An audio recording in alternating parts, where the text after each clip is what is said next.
कानपुर से बड़ी खबर। कमिश्नरेट पुलिस की बड़ी कामयाबी। 1.27 करोड़ की साइबर ठगी का भंडाफोड़। सरदार के भेष में छिपे आरोपी को पुलिस ने मुंबई से किया गिरफ्तार। पुलिस ने भारत सरकार के डेटा की मदद से किया पूरा खुलासा। फर्जी दस्तावेजों पर बैंक खाते खुलवाकर करोड़ों की ठगी करने वाला अभियुक्त महराज अंसारी गिरफ्तार। नाइजीरियन गैंग के साथ मिलकर पुलिस सरदार रामोकम सिंह का सिम स्वैप किया और खाते से 1.27 करोड़ अमर तिवारी के फर्जी खाते में किए ट्रांसफर। ठगी की रकम को नोएडा के MMTC PAMP कंपनी से खरीदा गया था। 54 लाख रुपए का सोना। मेरठ के साथ ही अरशद को मिला 15 तोला सोना। पुलिस की मुस्तैदी से 1.26 करोड़ कोड के माध्यम से पीड़ित को वापस दिलाई गई। क्या नाम है आपका? मेरा नाम महराज अंसारी। पिताजी का नाम? अमीर अहमद अंसारी। पता बताओ अपना। मेरा पता है AB 103 new home paradise corporation complex Virar west Mumbai Maharashtra. और मेरा जो गांव का पता है मेरठ का। हाँ। मकान नंबर 376 पूर्व अब्दुलवाली इमलियान हापुर रोड मेरठ उत्तर प्रदेश। ये फ्रॉड की घटना कैसे हुई थी? कैसे किए हो? मैंने नहीं किए, चंदू ने किए है। हाँ। चंदू ने अकाउंट मांगा था तो मैंने अरशद से अकाउंट लेके उसको दिया था। हाँ। चंदू कौन है? चंदू जिसने पैसे डाले थे। तो कौन है चंदू? कहाँ रहता है? ये मुंबई में रहता है कहीं पर, फिर? वाली साइड में रहता है कहीं। मुझे उसका घर? एड्रेस नहीं मालूम है। घर नहीं मालूम मुझे। हाँ। चंदू के साथ में और कौन है? चंदू के साथ में वो जिससे बात करता है वो निगरो है आगे। इंग्लिश में बात करता है। कौन है? इंग्लिश में बात करता है वो। नहीं, कौन है? नाइजीरियन निगरो बोलते हैं जिनको मुंबई में। हाँ। उनसे इंग्लिश में बात करता है वो। तो कहाँ, किस नंबर पे बात करता है? वो नहीं मालूम मुझे किस नंबर से करता है। नंबर मोबाइल नहीं दिखाता किसी को अपना। चंदू का मोबाइल नंबर क्या है? चंदू का मोबाइल नंबर याद नहीं है, हाँ। लेकिन मैं आपको प्रोवाइड करवा दूंगा, दिला दूंगा। है? मुझे नंबर याद नहीं है। हाँ। मैं आपको दिला दूंगा उसका नंबर। कब दिला दोगे? जल्द से जल्द मैं आपको प्रोवाइड करा दूंगा सर। अभी क्यों नहीं दे रहे? सर अभी मेरे पास में नहीं है। हैं? अभी मेरे पास में नहीं है, नहीं तो मैं इतनी सारी बात बता रहा तो वो भी दे चुका होता आपको। सोना कौन लेने गया था? सोने का क्या किया? सोना अरशद ने ला के दिया था उसको, चंदू को। चंदू ने कुछ। तुम कहाँ थे उस समय? मैं दिल्ली में। किसके साथ? चंदू के साथ। चंदू के साथ थे। सोना लेने कौन गया था? अरशद। है? अरशद गया था। फिर? अरशद ने सोना ला के दिया उसको। हाँ। और उसने कुछ सोना अरशद को दिया। हाँ। और बाकी सोना लेके उसके साथ एक लड़का था, उसका नाम मुझे नहीं मालूम। हाँ। वो वहाँ से चले गए।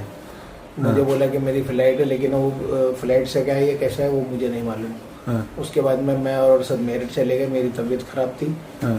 तो वहाँ से फिर मैं मेरठ से उसको फ़ोन किया चंदू को कि भाई मुझे पैसा भेज। तो बोला मैं मुंबई आके आ जाओ, मैं तुम्हें पैसा दूंगा कुछ। लेकिन यहाँ पर भी आके उसने मुझे ब्लॉक कर दिया और मुझे कुछ पैसा नहीं मिला। तो उससे मेरी बातचीत बंद हो गई है। सोना कौन लेके गया फिर? कहाँ से? सोना कहाँ गया फिर? नहीं मालूम ना मुझे। उसके बाद है? चंदू लेके चला गया ना। उसके बाद चंदू से मेरी मुलाकात ही नहीं हुई कभी। हाँ। नहीं, कभी मुलाकात ही नहीं हुई उससे मेरी। अब कहाँ मिलेगा चंदू? मैं आपको उसका नंबर दिला सकता हूँ और गाड़ी नंबर है वो दिला सकता हूँ। हाँ। मिलेगा कहाँ वो मुझे नहीं मालूम, लेकिन कुछ 1-2 जगह थी। हाँ। जहाँ वो जाता था उसने वहाँ जाना भी बंद किया हुआ है। बात करें। देखिए, एक साइबर फ्रॉड का मामला है जिसमें 1.27 करोड़ की FIR हुई थी। ये अगस्त 25 में सरदार मोहकम सिंह हैं, उनके मोबाइल के अकाउंट से ये पैसा फ्रॉड हुआ था, जिसमें उनका करीब 72 लाख रुपया वापस हुआ था। खाते के अकाउंट को फ्रीज करा दिया गया था और करीब 54 लाख का जो सोना खरीदा गया था MMTC कंपनी के द्वारा, वो हम लोगों ने फिर रिटर्न करवाया पैसे को। तो पैसा तो उनका पूरा रिटर्न हो गया, लेकिन ये जो फ्रॉड हुआ था ये बड़ा गंभीर है। और इसमें जो डिटेल हम लोगों को मिली, हम लोगों ने मार्च में एक अरशद अंसारी करके अभियुक्त था, उसको भेजा था। 6 महीने तक हमारी टीम लगी रही, कोई लीड नहीं मिल रहा था। फिर फाइनली जो भारत सरकार का पोर्टल है वहाँ से हम लोगों ने कुछ डाटा कलेक्ट किया। हमारी टीम में जो पुनीत हैं सब इंस्पेक्टर और इनकी पूरी टीम ने, इंस्पेक्टर हमारे सतीश पूरे लगे रहे और ADCP लगी रही। फाइनली उसके आधार पे हम लोगों ने मार्च में अरशद को गिरफ्तार किया उसके बाद हमारी टीम मुंबई गई, लेकिन जो मेन अक्यूज़ था मिराज अंसारी वो फरार हो गया था। फिर हमारी टीम एक हफ्ता से वहाँ पे डेरा डाले हुए थे। नंबरों के आधार पे, मुखबिर के आधार पे, बाकी डिटेल के आधार पे फाइनली उसको अरेस्ट किए हैं और उसको लेकर के आए हैं ट्रांजिट रिमांड पे मुंबई से। आज उसको जेल भेजा जा रहा है। उसने जो बातें बताई है, इसने रेवाड़ी में भी 2021 में अपराध किया था और इसमें 2 नाइजीरियन गैंग के लोग हैं वो इसमें शामिल हैं। इसमें जो प्राइमरी हम लोग जांच कर रहे हैं, इसमें हम लोग को जो कंपनी है बोडा, उस पर भी डाउट हो रहा है, क्योंकि जिस तरीके का अपराध हुआ है वो बगैर कंपनी के जानकारी के या कंपनी के सपोर्ट के संभव नहीं हो सकता है, क्योंकि ये तथ्य पहले हम लोग की जानकारी में नहीं था। तो हमारी टीम उस पर भी काम कर रही है। पूरी टीम को मेरे द्वारा 25,000 रुपये का इनाम दिया गया है। ये बहुत ही एक तरीके से डिटेक्टिव क्राइम था और जिसको टीम ने वर्कआउट किया। पुलिस कमिश्नर साहब ने फर्स्ट डे से ही इसको वर्कआउट करने के लिए लगाया था और जो वादी मुकदमा है सीपी सर से भी मिलते रहे, हम लोग से भी मिलते रहे। फाइनली टीम को ये सफलता मिली। आरोपी ने क्या बताया, कैसे अपराध करने का तरीका क्या था? ये बेसिकली बहुत ही टेक्निकली है और ये सभी को जानना चाहिए कि जब आपकी सिम अगर कहीं बंद हो रही है, ब्लॉक हो रही है, तो वो कहीं अपराध में तो नहीं यूज हो रही। हालांकि जो सरदार जी हैं वो तत्काल गए, लेकिन उसकी सिम फिर यूज हुई, री इशू हुई, यूज हुई और उसी बिंदु पे हम लोग जांच कर रहे हैं कि री इशू कैसे हुई, किन आधारों पे यूज हुई, क्या डॉक्यूमेंट लिया गया और क्या इसमें नेटवर्क के कोई लोग शामिल हैं जो बोडा कंपनी है।